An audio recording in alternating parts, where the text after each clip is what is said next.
I rang the bell. The front door opened, and there was Courtney Cox. This was pre-Friends Courtney, but post-Springsteen video Courtney. She smiled and invited us in. But goddammit, I'm already getting ahead of myself. Let me back up.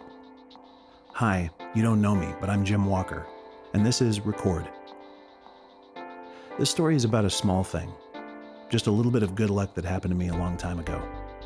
But it accidentally led me to the rest of my life. It's funny how many plans you can make, and how you can try to map out your future and say to yourself, yep, this is how it's all going to be because I wrote the plan down on a piece of paper. Of course, plans are a good thing to have, but the one constant of life is that it has a habit of coming at you sideways, knocking you off balance, totally derailing everything, and sending you down paths you didn't even know existed. It's what's so wonderfully weird and sometimes frightening about being here. We really don't know what's going to happen next. In 1986, I was 21 years old, living in La Cañada, California, which is a fussy little town right next to Pasadena. I was living in a room by our pool behind my parents' garage that had previously been used for guests to change into their bathing suits. Everyone in my family just called the room the pool room. Not only did I live in the pool room, but I was in a band called Lost Anthony, and we rehearsed there too. It was a bit of a tight squeeze, what with Scott's drums, my clothes, the band's PA system, my books, Eric's keyboards, Rene's bass amp, my guitar amps, all my shoes, the microphone stands, and my album collection. But we made the best of it. I worked part-time at a record store, selling actual back-in-the-day vinyl records, ordering new and older releases, and doing the inventory. To supplement my income, I gave guitar lessons, also in the pool room. One of my guitar students was a guy named Phil Joanno. I'd met him a few years previous when he asked me to be in a short film he was making. I kind of acted once in a while, so I said yes. The film was called The Last Chance Dance, and in it I played Bud, the best friend of the main character. The film was really fun to be involved in, and I met people on the set that I'm still friends with 30 years later. Weirdly, a bunch of the people involved in the film went on to have very respectable, hey, I know who that guy is, careers as cinematographers, writers, actors, and film directors. It's so cool to me that a little student film produced so much talent. And everyone was nice and likable too, so I never had to begrudge anyone's success later on.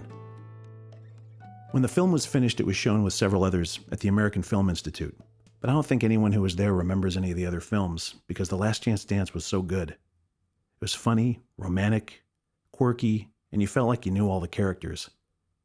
When the lights went up, Director Phil was suddenly surrounded by agents, movie company reps, producers, managers, and they all wanted to be in the Phil business. He hadn't even left the aisle where he was sitting. He was just standing there at his seat like a wagon train surrounded by Indians. I could still see him standing there with a bewildered look on his face, in the center of all these men and women in expensive suits, all vying for his complete attention and thrusting their business cards into his hand. I went to say goodbye to him in the midst of all this activity. I tapped him on the shoulder and said, "Hey, talk to you later, Phil." He looked at me without a flicker of recognition on his face and said, "Okay, thank you very much, sir." The next day, Phil's phone rang off the hook with people wanting meetings. One of the people who wanted to talk with Phil was Steven Spielberg. Oh, shit got real.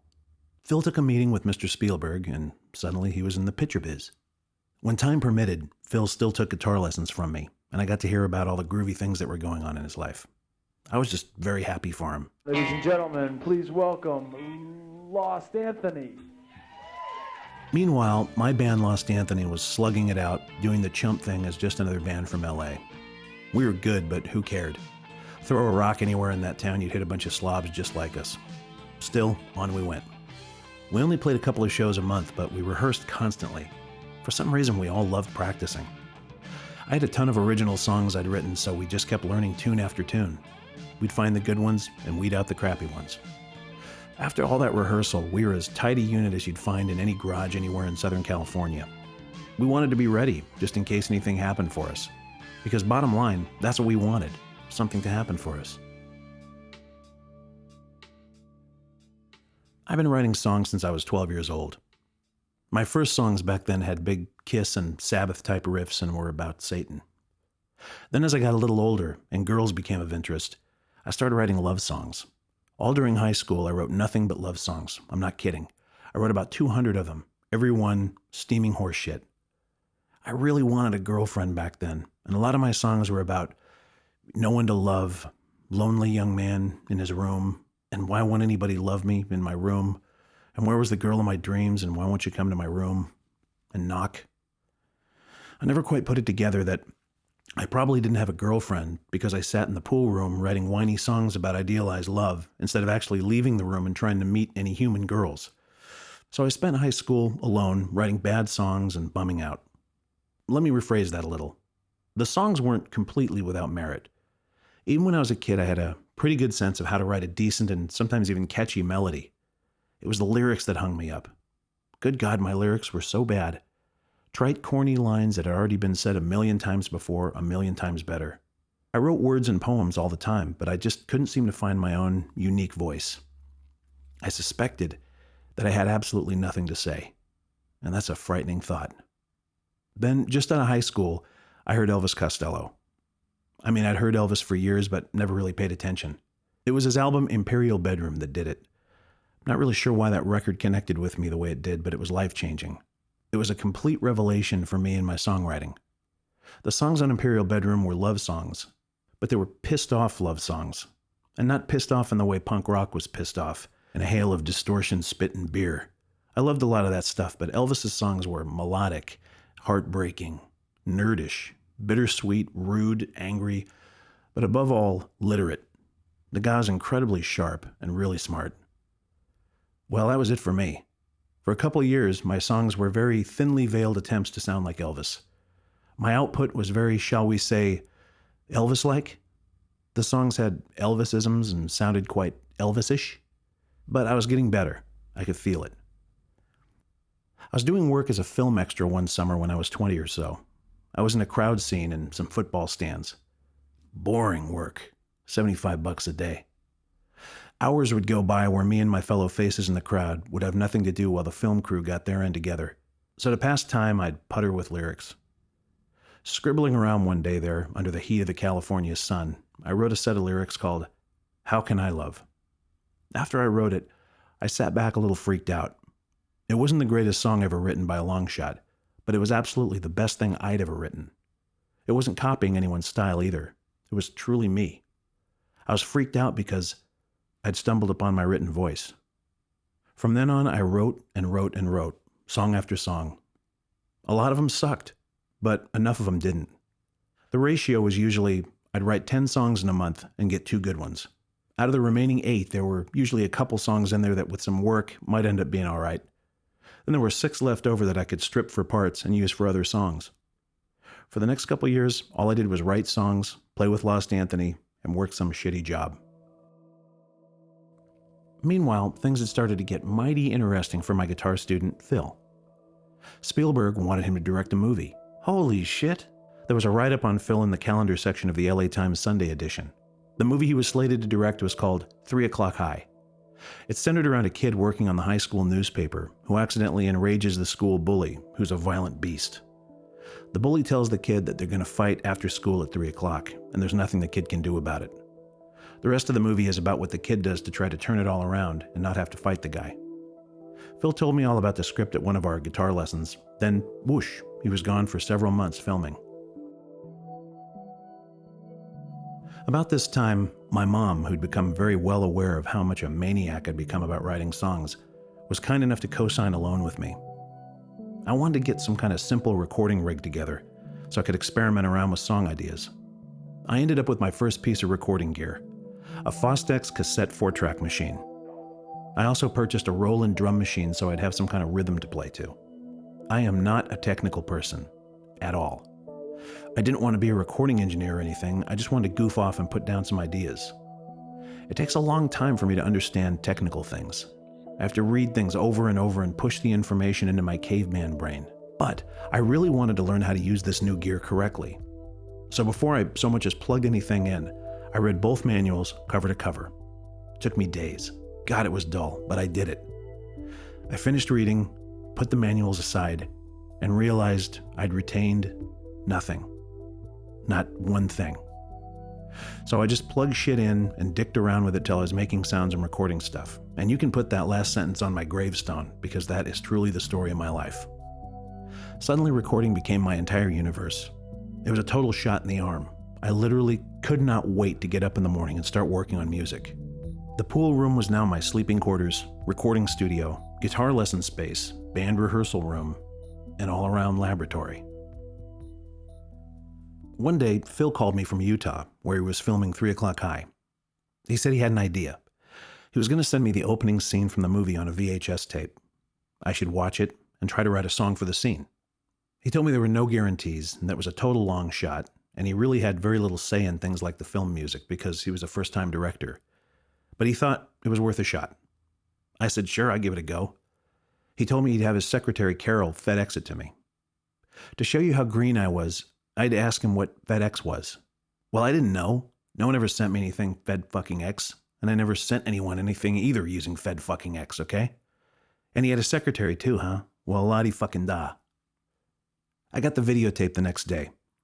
The scene was a montage of the main character, Jerry Mitchell, getting up late for school, running around the house trying to get ready, then barreling his car through traffic to pick up his girlfriend, all while trying to get to school on time. I watched the scene over and over, but nothing was really coming as far as a song idea. Then I remembered some old film noir from the 40s I'd seen, where this thug made a fist and said to the detective, "Take a walk, Flatfoot, or I'll give you something to remember me by." That seemed like a pretty good title. Something to remember me by. I wrote the tune that afternoon, but now recording it was another matter. I had a very basic recording setup out there in the pool room. I didn't have a TV or a VCR out there, but there was one inside my parents' house. So I couldn't record the song while I was looking at the movie. My solution was to get a stopwatch. I sat in my parents' house on the floor in front of the TV, played the scene on the VCR, and started the stopwatch exactly where I wanted the music to begin. Then, as the scene played on, I jotted down with pad and pencil the exact times where I wanted things to lock up musically in line with the action in the scene. It was all primitive as hell, but I did the best I could with what I had. I went back out to the pool room and recorded the song on my Fostex. First, I chose a tempo for the drum machine. Then I programmed the drum machine so I had something to play along with. That was track 1. Then I overdubbed a clean electric guitar, track 2. Then bass, track 3. I wanted to add more instruments to the song, but like I said, this was a 4-track machine. So this is where, back in the day, you actually had to make and commit to a decision. I got the 3 tracks balanced and sounding good. Then I did a mix down of the 3 tracks I'd recorded onto the remaining open track, track 4. I didn't bother on these crude demos for stereo drums or any such fanciness. I just mixed the 3 tracks down to track 4. Now track 4 contained all the instruments and sounded how I wanted it to, so I could now record over original tracks 1, 2, and 3 with other instruments. I replaced the drums that were on track 1 with a crunchy, distorted electric guitar that came in on the choruses and also played the solo. That's new track 1. I replaced the clean electric guitar on track 2 with the lead vocal, new track 2. Then I put a harmony background vocal on track 3, replacing the bass that had been there previously, new track 3. And I was done. When Phil returned from Utah for a weekend, I had him over to hear it and see it with picture. And here's where it used to get real stupid working in the old days. I brought my cassette player with the song queued up into the folks' house. Phil and I sat on the floor in front of the TV. He started the VCR, while at the same time, I started the cassette player. But because nothing was truly locked into time or anything, the music wouldn't start exactly where I wanted it to. It was only by sheer dumb luck, after a few false starts by Phil and I, that the cassette player and VCR both started at the right time. Phil saw the scene play out with the song. He loved it. Well, you can run for your life, make a break for the door, crawl across the floor, you can stand against the wall, flinching in the corner, crying for your mother. Oh, oh, oh, oh, it won't matter. Oh, oh, oh, oh, it won't matter. Phil went back to Utah. I had zero expectations. A month went by. My phone rang and it was Phil. His voice was a little grave. He told me he'd played the song for some of the film executives. While everyone thought it was good, they had very high hopes for the picture and they wanted names attached to it. Dang. Phil said he was sorry to have wasted my time.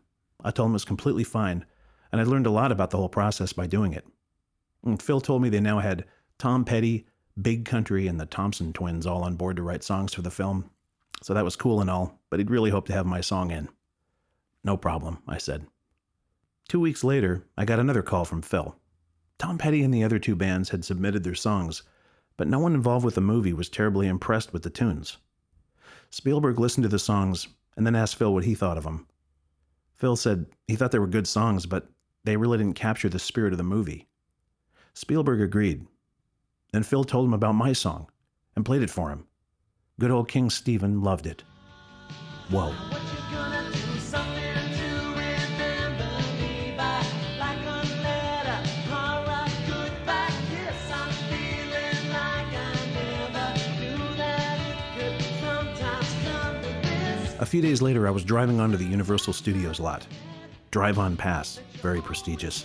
Then parking and walking through the doors of Amblin, Steven Spielberg's compound of offices there on the lot. Phil had an office there, and I was meeting with him to talk about the film.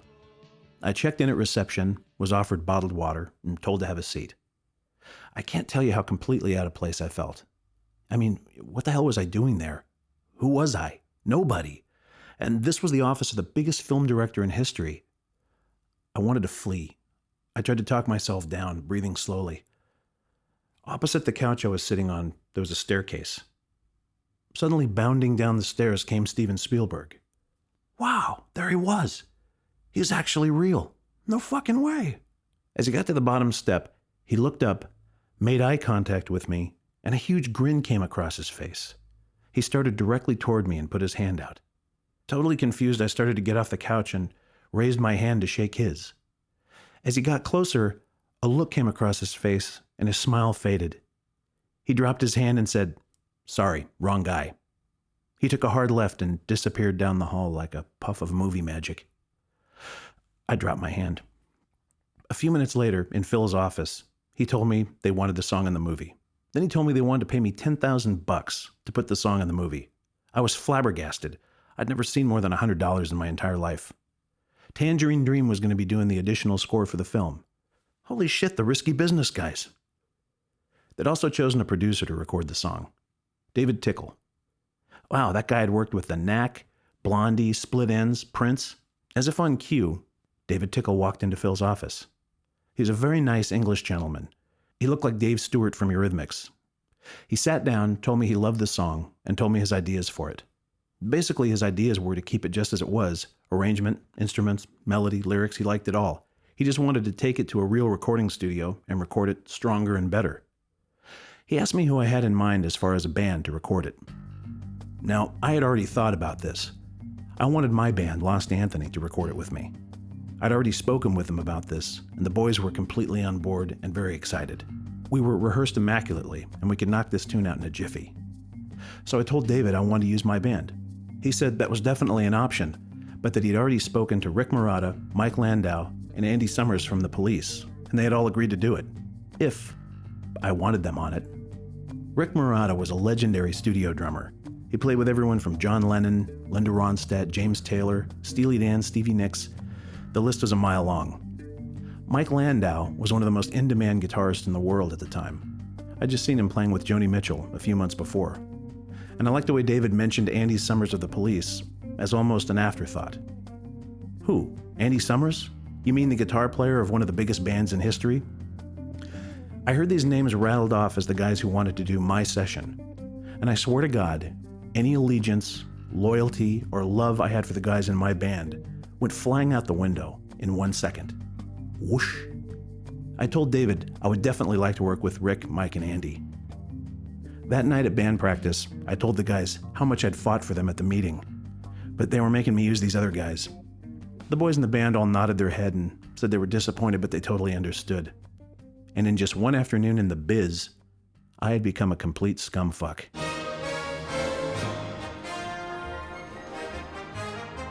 It didn't take that long for life to get weird.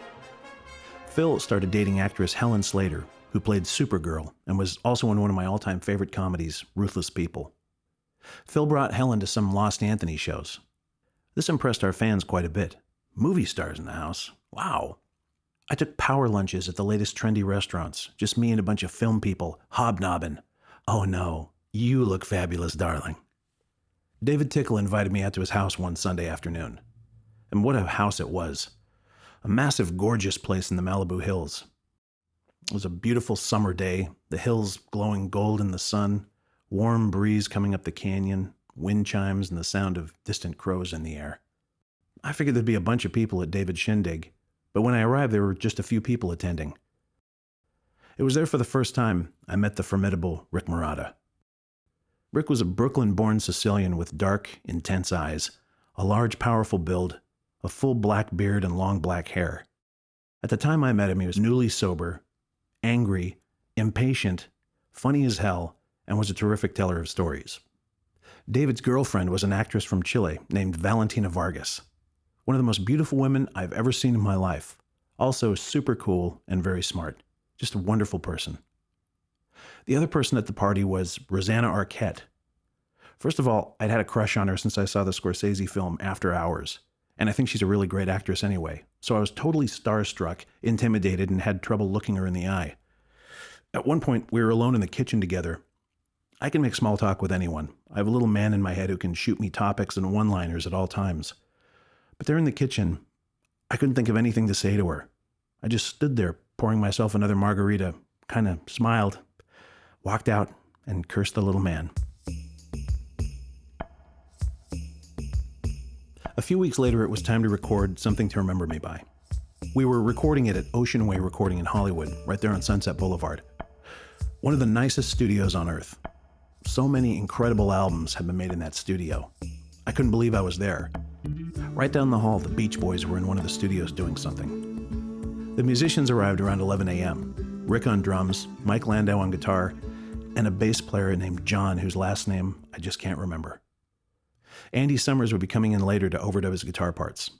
I'd brought my guitar, but was unceremoniously informed that they wouldn't be needing my services. That was for the best. Mike Landau was a very nice guy. We talked about the Joni Mitchell gig a bit, then it was time to get to work. We recorded in Ocean Way's biggest tracking room. It could hold an entire orchestra. Rick, John, and Mike were set up in that main room. I was in an isolation booth in the corner where I could make eye contact with the band while I sang. Instead of the clean guitar sound I'd used on my demo, Mike had added some tube overdrive that really gave the part more balls. We ran through the tune a couple times so the engineer could get levels on everyone, and then went for a take.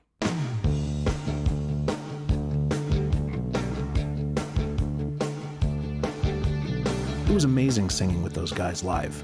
The kind of players that make a singer feel like they're just being lifted up and carried from underneath. It couldn't have been more than 3 or 4 takes before everyone back in the control room seemed satisfied.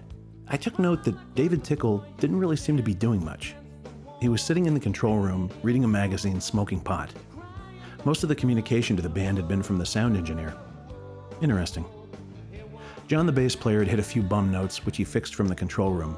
Then I went out and fixed a couple of my vocal clams, and added a few harmonies and some 3-part background oohs and ahs.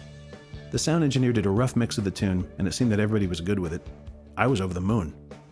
Then Phil showed up. Basically, we were all done. Phil just had to hear it and approve it. Phil sat in the good chair, right in the sweet spot between the speakers. The engineer hit playback and the tune started. Phil stared at the ground the entire time, not moving. When it was over, David asked him what he thought. Phil, never a guy at a loss for words, stumbled a bit and said it was okay. Then he said he needed to talk to me. We went out in the hallway. He was absolutely livid, red-faced, totally pissed off.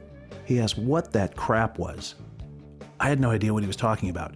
He said, "That heavy metal shit, it's horrible." He said there was no way that was going in the movie. I asked him if he was talking about the guitar. He said, "No, the whole thing sucked and it all had to be done again." I told him I thought it might just be the guitar sound, that heavier, distorted sound that might be bothering him. He insisted that it was everything. It had to be done over. I asked him to hang on and trust me a little bit, and we went back in the control room. I then had the unenviable task of asking Mike to do an overdub, an alternate guitar take using a clean, non-distorted sound. He said that was no problem and went out to the tracking room. He changed up his sound to a clean one, then took another whack at it, playing to the track alone there in the cavernous room. The moment the tune started with the new sound, Phil's whole face lit up. "Yeah, that's it," he said, practically jumping for joy. Song emergency diverted. Mike then put a second crunchier guitar underneath the clean one to add a little gruffness. Then he put a guitar solo on the tune. At that point, it was decided that after what Mike had accomplished, we didn't really need Andy Summers to come in after all. Aww. I was disappointed because that would have been awesome, but I got it, and I really didn't question the decision. Years later, however, I wondered if old Andy was ever really on board at all, or if that was just a ploy to get me excited about using musicians other than my band. During mixdown, I was in the bathroom at the urinal, and David Tickle walked in, high as a kite. He stood next to me at the other urinal. "It's going good, mate," he said. I told him I was having a blast, that I was overwhelmed. He told me I'd get used to it soon enough because, he said, I was going to be a big star. He went on to tell me that Universal was all in on this movie.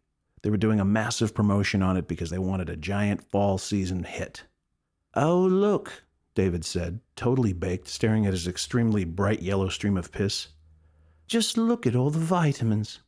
Then he laughed his ass off, staring at his own pee.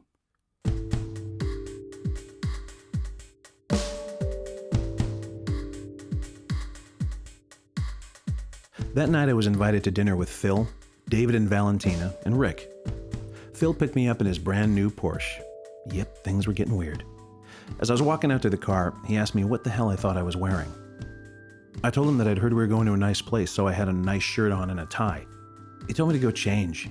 He said the shittier you dress, the more important people think you are. So I put on a crummy t-shirt and jumped in the car. We went to the Saddle Peak Lodge, a fancy schmancy place in Calabasas with animal heads all over the walls. It was all about meat in this place, but I, the sole vegetarian at the table, still managed to get a really great dinner. As we were leaving the restaurant, David invited us back to his house. Rick declined and went home, but Phil and I went. David Tickle also had a Porsche, and for whatever reason, David and Phil started racing each other up the canyon on the way home. Phil would speed past David in the opposing lane around a blind corner. Then David would do the same thing. If anyone had been coming around those corners, we would have all been dead, no question about it. But there was something in the night. Maybe it was the stupid, indestructible swagger of youth.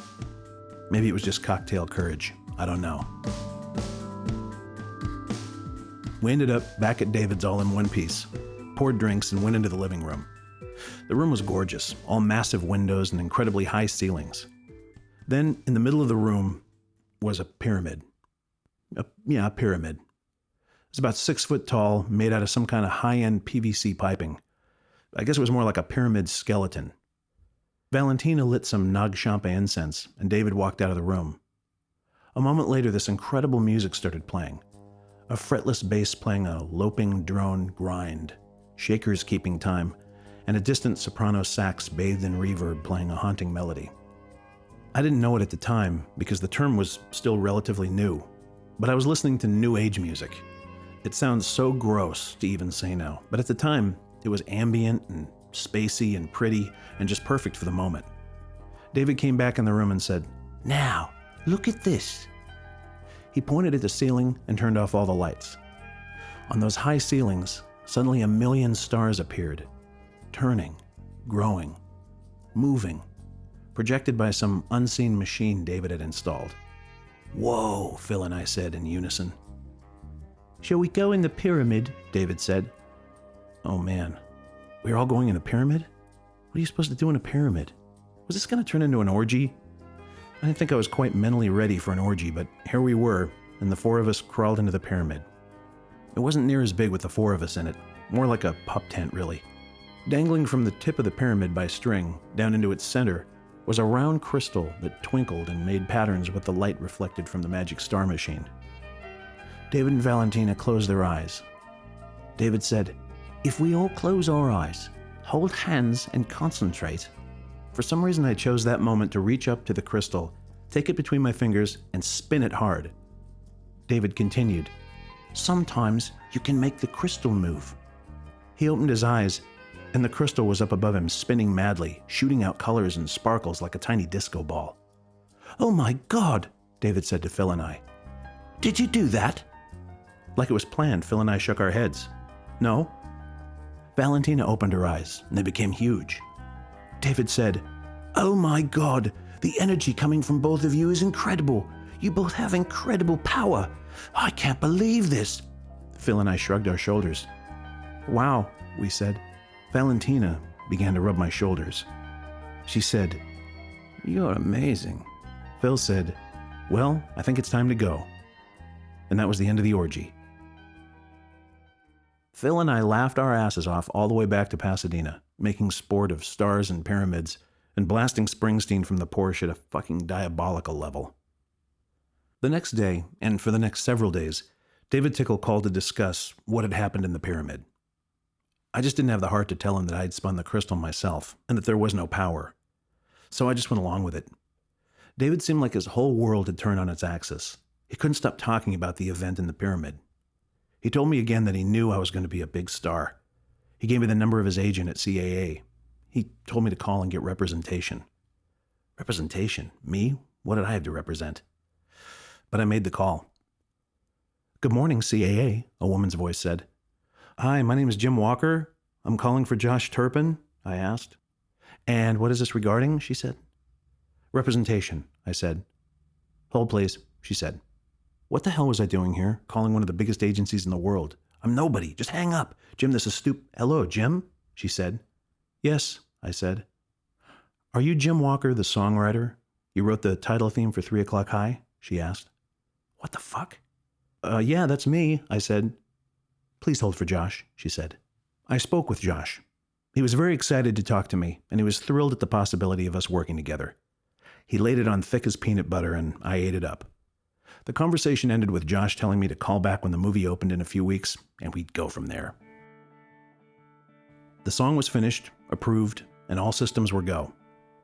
The last step in the process before the movie opened was post-production. That is, laying the finished song against picture, mixing it with the sound effects and the dialogue in the scene. I had also been told that the song was going to be used not only for the opening credits, but for the end credits as well, bookending the film. Hey, dig me. The post-production session was at a sound studio in the Universal lot. I was invited to come by and see how a session like that was done. I went. The studio was basically a small movie theater with a big soundboard toward the back. It was taking quite a while for the session to get going, so I decided to wander around a bit. I walked all over the Universal lot, peeking my head into giant sound stages, watching little bits of movies getting made. No one questioned my being there. It was great. I walked up to a building hoping to find a snack bar where I could get some water. The door opened up as I was approaching, and Tom Petty walked out. He held the door open for me. "There you go," he said. "Thank you, sir," I said. "Not a problem," said Tom with that wicked smart aleck grin. Then I remembered. My song had been chosen over Tom's for the movie. A small and pathetic victory, but it was mine for that moment. I went back to the post session. Phil had turned up and they were just starting to mix. It was a long afternoon, and at one point I walked out into a hallway. Coming toward me was a pretty young woman. She looked familiar, but I wasn't sure why. She broke out into a huge smile and walked straight up to me. She took my hand. "Hello, Phil. It's so nice to finally meet you. I'm Courtney Cox," she said. "And it's very nice to meet you too, Courtney, but I'm Jim. Phil's inside," I said. She actually dropped my hand like it was a dead fish and rolled her eyes. There was no little awkward laughing moment where a normal person might have said, "Oops, my mistake, sorry." Then again, this wasn't a normal person. This was an actress. She didn't say a word, just turned away from me and made her way down the hall to Phil. I received a check for $10,000 for my services from Universal Pictures a couple weeks later. I bought a van. A month and a half later, the movie came out. Lots of promotion. There were TV commercials, newspaper ads, billboards, a big premiere that I attended, and then, opening weekend, moviegoers stayed away in droves. I called Josh Turpin, the agent from CAA. I left a message. I left several messages. He never called back.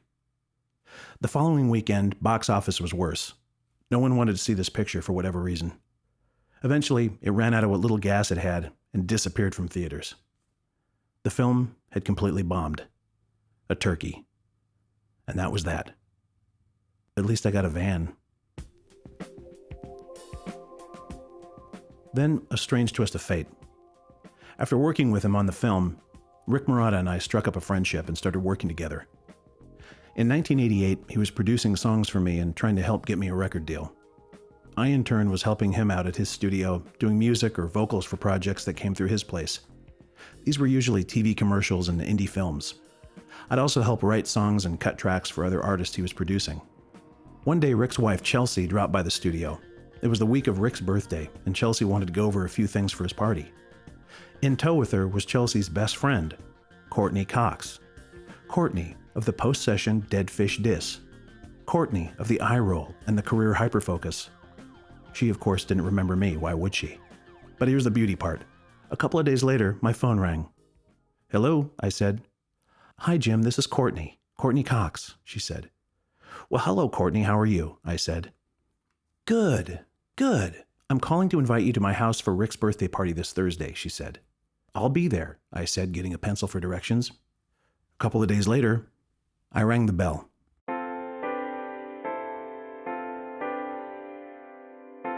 When the front door opened, there was Courtney Cox.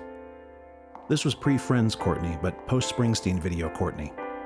She smiled and invited us in. It was then we found out how small this gathering was going to be. Just 8 people. Rick, Chelsea, Courtney, her boyfriend. Then we were introduced to one couple we didn't know. A stunning woman who could have been out of a Victoria's Secret catalog, and her husband who was introduced as Peter. I said hi, and as I was shaking this guy's hand, it suddenly dawned on me that holy shit, it's Peter fucking Frampton. Huh? My girlfriend and I started walking around admiring Courtney's house. She suddenly squeezed my hand and with a very confused look on her face, quietly said, "Was that Peter Yes, I said under my breath. And oh my God, we started to laugh. Uncontrollably. One of those wonderful laughs where you can't laugh because it's not cool, but the more you can't laugh, the funnier the thing is, and it builds up inside you, and the more you can't laugh, the worse it is, and you feel like a cork that's about to pop. So the two of us stepped out onto the balcony, shut the sliding glass door, and laughed harder than we'd laughed in years. It echoed all the way down Mulholland Drive. We went back and forth. Why the fuck? Why is he here? Who knows him? Why are we here? And then we were really gone. Later during dinner, we found out that Rick had played drums for Peter during the I'm In You tour. Isn't that a great name for a record? I'm In You. How do these guys think of that stuff? The meal was fantastic. Several courses served up from Courtney's kitchen by Courtney herself. Petty as it sounds, I had to smile to myself, remembering our first encounter. Wouldn't even give me the time of day, and now she's forced to cook my dinner. Ha ha ha. Get in there, foul wench, and rattle those pots and pans. Ha ha ha. And I'd love to dish on her some more, pardon the pun, but I'm sorry to say that she was very nice that time. Very sweet, funny, and very gracious to me, even though she had no idea who this bum was in her house eating her food. Back to Peter and Rick. You'd think that a couple of musicians who'd survived the 70s and had seen as much of the world as these guys had, they'd have some amazing stories. Road stories, sex, drugs, rock and roll back in the day, shooting heroin straight into your eyeball, teenage girls running amok at the Chateau Marmont, amps at 11. Come on, you guys, right now I'm pulling up a chair. Start talking, let's hear it. But you know what Peter and Rick talked about all night? Golf. Golf. That's it. 1, 2, 3, 4. A couple of months later, Courtney called Rick and told him that she was attached to a new sitcom. She was going to be the lead, and she was wondering if Rick and I could come up with a tune for the show, a theme song. Courtney came over to Rick's studio and described the show for us so we could get inspired to write the words. The show was called Friends. She played a girl who moves into a depressing, broken-down New York apartment building filled with pensioners, alcoholics, down-and-outs, losers. Her presence in the building is like a ray of sunshine. She becomes friends with all these ne'er-do-wells and brightens up their lives, encouraging them to be stronger, better people. A show about human relationships, positivity, and making a difference when people need it most. Courtney left.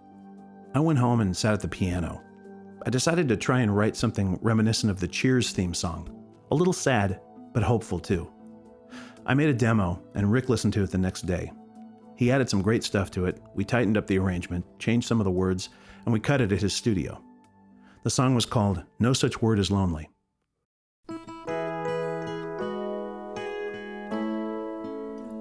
On my own, a leaf out on the wind, but not alone. Courtney heard it and loved it. She took it to the producers. They loved it. The song was perfect for the show.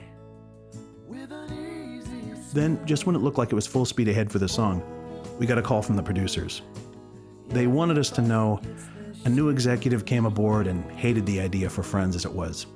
He decided to totally revamp the idea so it would appeal to a much younger demographic.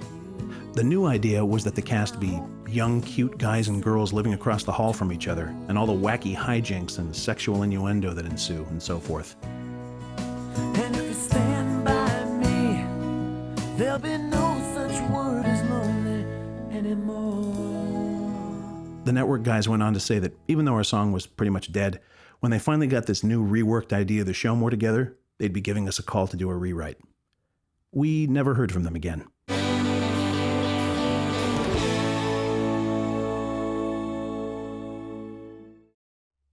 And this is 28 years later, live at Studio 515 in Portland, Oregon.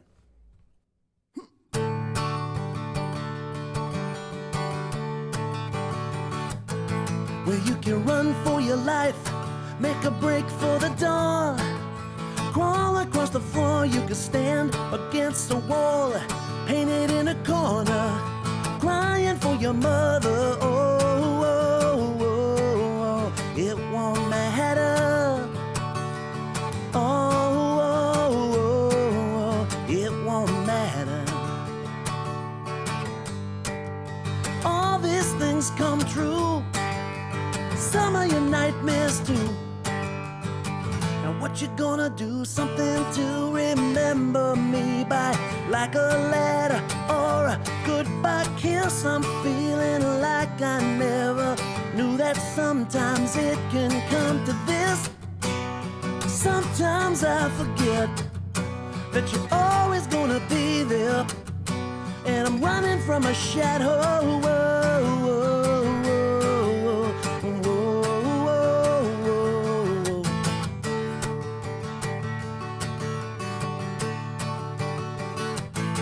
Well, you can duck, hide, or scramble into the street, fall over your own feet, whine, beg, scream, somebody please, live your life on your knees. Oh, oh, oh, oh. It won't matter. Oh, oh, oh. It won't matter. All these things come true, some of your nightmares too. And what you gonna do? Something to remember me by, like a letter or a goodbye kiss. I'm feeling like I never knew that sometimes it can come to this.